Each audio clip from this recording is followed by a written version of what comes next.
I was expecting the Pikachu from DM because of all of that history. And not just the history too, but also just matchup spread, and also maybe a matchup check a little bit for Vidad. There are not Pikachus in Europe. Oh no? Really. They don't make them there? Well, I can't think of a single one off the top of my head. And this is a character with a very, very low representation in the meta overall, and you know, with only a few reps of this character worldwide, and a character that does very well if you don't know how to SDI all their strings because of Rob's big body and heavy weight. It can be, as you see, 75%. Where do you go here if you're Vidad, if you don't know the matchup? So far, he hasn't had any room to breathe. Yeah, honestly, I mean, it was a really good opening, but once that string started, DM looked so comfortable, put that string together, packed on a lot of damage. That being said, Vidad, really good response so far, keeping it close. However, I think the next big exchange is going to dictate the tempo pretty drastically here. Let's see what happens. Like, despite DM having a long extended combo, it's a roughly even game. Vidad is able to get these hits in, especially stronger hits. You see that downer pushing DM towards the ledge. You have the gyro in hand, tries to go for the Z-drop, just going to pick it up again. Nice grab for DM, trying to just keep pushing Vidad off stage. And you saw that forward air, or forward throw immediately followed by the fair there through the item toss.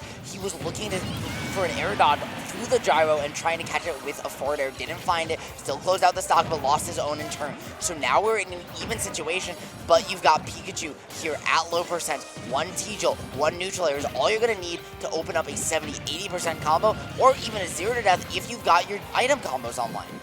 Yeah, really tense situation here. The laser from all of the way back on stage. Vidad, wonderful pickup right there, and now pretty comfortable lead, almost a full stock. That wasn't the 0 to death we were talking about, AG. Not one I expected, but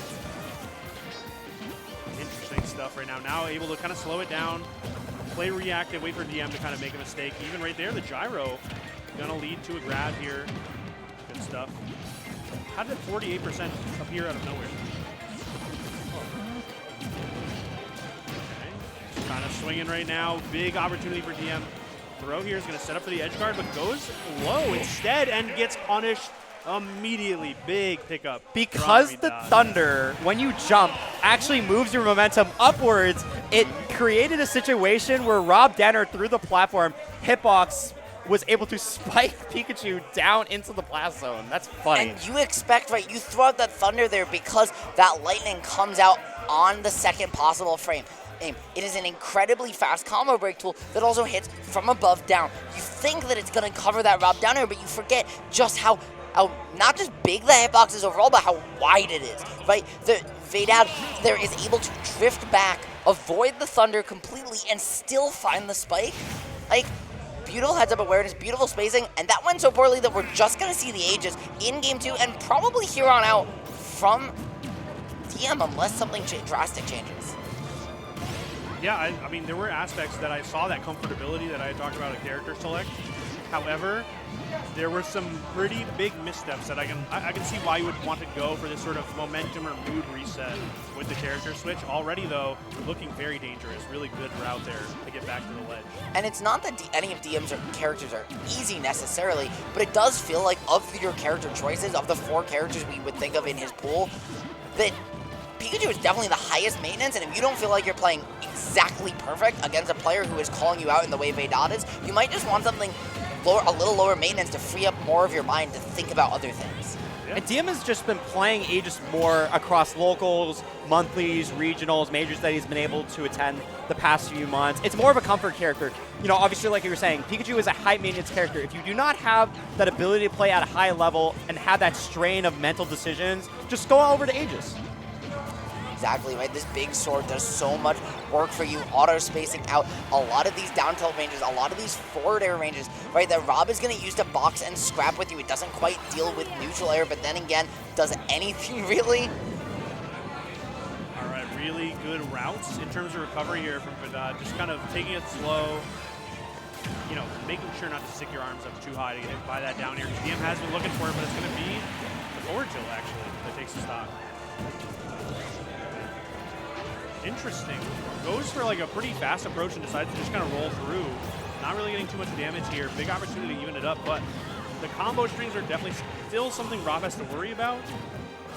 But I guess if you're stuck at the ledge, you kind of have to worry about just getting the stage control back right now. I like the pressure there from DM, but sticking on that Mithra, opting for the higher speed, just didn't have the damage to reset into another edgeguard scenario. And so Vidad able to just slowly, incrementally, push his way closer to the ledge, take more and more of stage, and then eventually find that reversal. Even though DM's worked his way back now, he's not out of dodge yet at 191, just somehow holding on. But if he's careful, he might somehow, just like that, be able to find the stock anyways. DM was stuck in the corner, had to recover, was able to escape. Not only Vidad trapping him at the ledge, but also getting out of the spot dodge, getting that F tilt for the kill. Unfortunately, you know, DM was at 200%. Your stock was probably going to be gone at some point, does end up losing that, but has a pretty considerable lead after what happened game number 1. Yeah, looking pretty comfortable with the character switch.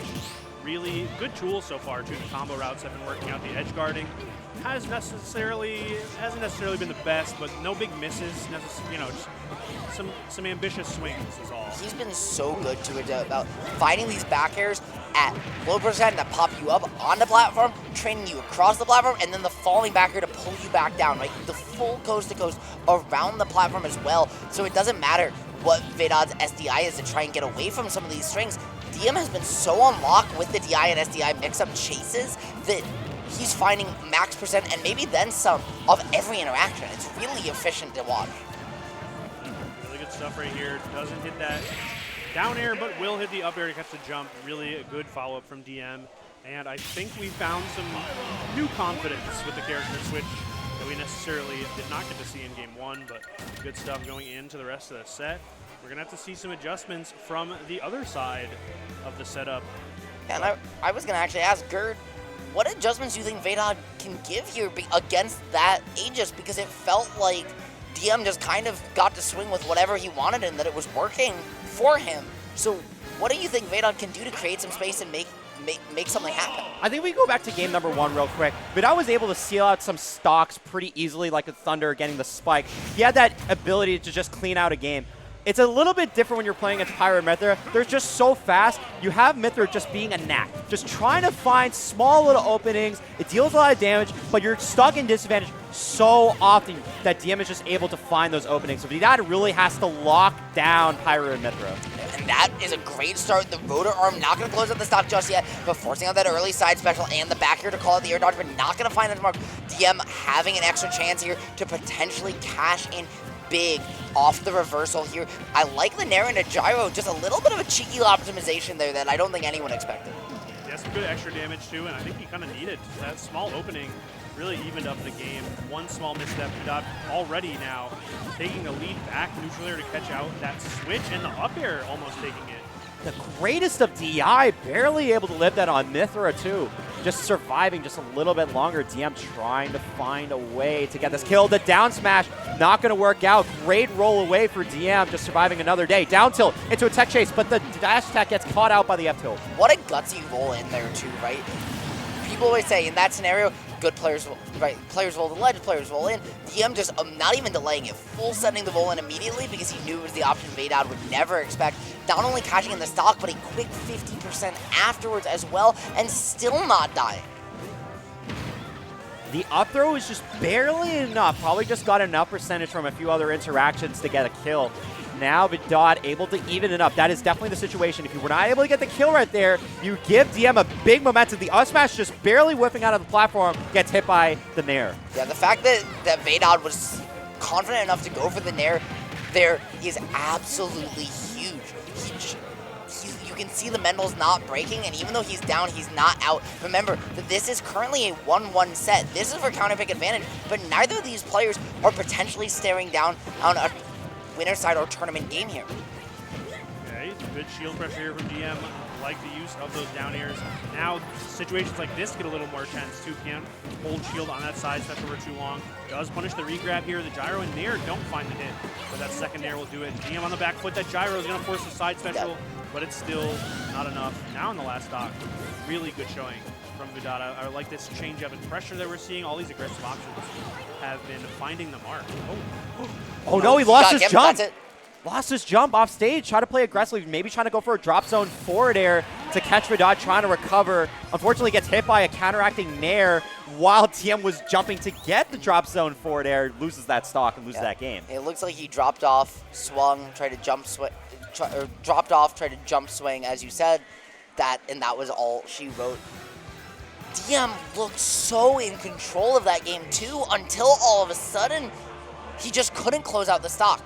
But we've seen DM play very much on the Mithra. Only switching to Pyra for 1 or 2 hits, it's to swing for the kill, and then going right back. That is a significant departure from the DM gameplay we saw at events like NESI, like Shine, where he was constantly switching back and forth. He was going in Pyra at low to mid % sometimes just to find some damage. Combo strength really made you respect both characters, and as a result, each stance, each character worked so much better for it. Here though, just relying on the Mithra, he just hasn't been able to make the Pyra able to create openings to find kills. Yeah, it's been interesting. We just see like these signature early % combos, and then just these kind of like swings without a lot of intent, but just trying to keep up the pressure. As I say that, it is working pretty well in this game, but they just weren't finding the mark in the last couple. Hold on though, this could be huge as well. It does set up for the air dodge in, but the gyro covers it all. Fantastic line from Vidad. The checkmate situation, getting the armor off stage, just cleaning it out with the gyro jump off the ledge, was able to seal that out. Vidad trying to get back on stage, not going to work out that time. Gyro's not going to help you. Up smash from Mithra going to seal out that. We're back and even now. And the neutral air, that upwards hitbox, right? Vidad able to just run out of it on the platform, but DM still with the chase, this extended advantage, say, falling out of that there, potentially the best case scenario for him. That was 63 and a whole lot more if he hit that Nair, but unfortunately not going to find it, and now it's Vidad's turn. Oh yeah, and this is quite the turn as well. Couple of up tilts in the up air, some good damage, but DM does find center stage and now has a pretty good spot under that center platform. Really good way to stay defensive, tack on some damage, find some openings. Ooh, interesting route though. The jump into neutral air not getting punished, and good coverage with the down smash. Yeah, down smash covered, likely roll out, definitely covered roll in. Even though you got the roll in, that's still a decent amount of damage.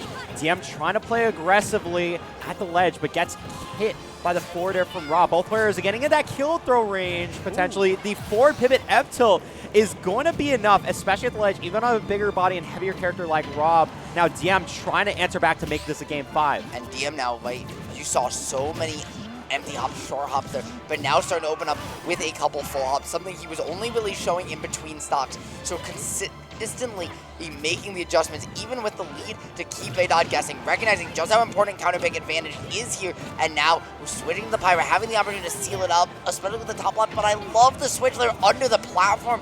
Beautiful defensive coverage. Really good idea right there. A little bit of a scramble over under the platform, and now they're stuck at the ledge here. Vidad going for a get-up attack. Gonna get punished with a nice little down tilt to up air, but not gonna connect for the stock quite yet. This one, oh, I was gonna say this one might do it, but quick reversal. Vidad now on the offensive. Up air will do it. One stock apiece. It's not over yet. Vidad has the gyro in hand for how long, we don't know. DM putting on the pressure, just going to go for the up throw, trying to see what Vidad's going to go for. Maybe a jump read, maybe an air dodge read, maybe just doing nothing. Forward throw, continuing the cycle, trying to push Vidad off the stage. Vidad just trying to play as careful as you can, but the re-grab is going to set up in a situation where Pyra is going to go for the down tilt into the forward air. He got down, but he wasn't even just the down tilt forward air. He got down tilted, I don't even know how, but he got put in a tech situation off the wall of the stage, bounced off of it because he missed the tech, because who's ready for getting sent in off down tilt there into the wall from below, and then loses the stock off of that. Great awareness from DM, great situational awareness is from Vidad as well, multiple times, and honestly, in that game, I felt like both players were playing really well, adapting. Vidad took some more chances that game, which was really nice to see, but he actually went off for that drag down up air to try and just pull Pyra a little bit away from the ledge and steal an early stock, recognizing I'm down one, I have the opportunity to make a play here, something we hadn't seen from him really that much at all so far this tournament. So he knows here in losers, down 2-1, everything's on the line. I'm excited to see what he's going to try to pull out of his hat in this game number 4. Yeah, this is definitely the place to do it right now. Both players look like they're playing relatively reserved, not going for anything too crazy to get things started, feeling each other out as you often do at this stage of the game, but you can tell both of them know that the pressure is on right now. This is game number 5. Moving on, you keep your chances of getting into the Master on the Smash Invitational alive. DM now exploding with the nice Mithra combo off stage. Easy, 64% already online, trying to get that additional extra credit, but not going to work out there, even off the parry. I like the neutral air there to cross up shield. DM trying to prioritize center stage, looking to avoid getting put in the corner unless he knows Vidad is going to keep swinging and can find the full coast to coast. At that point, might as well maximize the damage. So now DM just trying once again to find another string, but again getting caught in the insistence to play this pirate and find the hit. When it works out like that, great. But if he missed that down air, that was a whole lot of hurt that we had seen time and time again in this set. And all it takes is for one more of those to miss, and Vidad is right back in the set. Yeah, already looking for it with that up air. Not quite finding the stock, but that back air is going to set up for an edge guard. The gyro should help out a little bit, but good route from DM to get through all of those different tools. Setting it back up over here on the right side. Wonderful pickup. Still stuck in shield, though. Interesting air dodge up. It actually kind of worked out, but DM, so much pressure, so fast. This throw is going to be a big piece. Doesn't actually get on the platform, which made it miss the KO at the top part of PS2. Now DM trying to get back onto this ledge, but is able to break the zone. Just gets a dash attack. The longer range of the sword is going to help you out. Using the gyro to just send it away. 195%. Vidad is now in a situation where that Nair is going to get that KO, and now we're back to even. I love that jump call out with the neutral air. Some good air-to-air, you know, kind of safe. Even if DM decided not to go for exactly that option, this is really good adaptation there. Another nice neutral air, and not punishing the dodge, but that was because of a well-timed aerial from DM to cover the landing. I like that dash back, kind of just keep your hitbox, your hurt box low, right? Because of how much that Mithra gets down when she starts dashing and into the advantage state. Now the pressure, but getting caught in the pyro switch at disadvantage. This is disastrous. You're gonna get pushed so far out, have to force back, and the down air closes it out. That's the chance that we were talking about Vidad needing to take before, and now leaving him one stock away from making one of the biggest upsets of the tournament.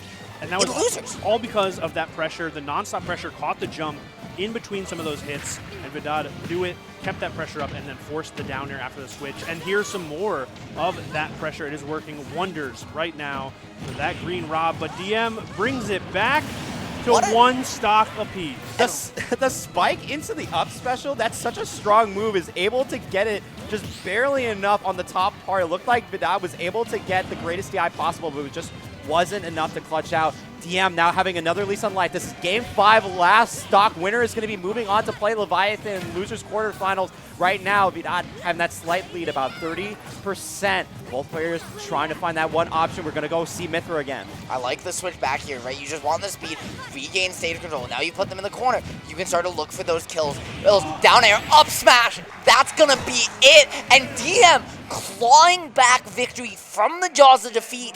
You thought he couldn't do it, but guess what? This is Diamond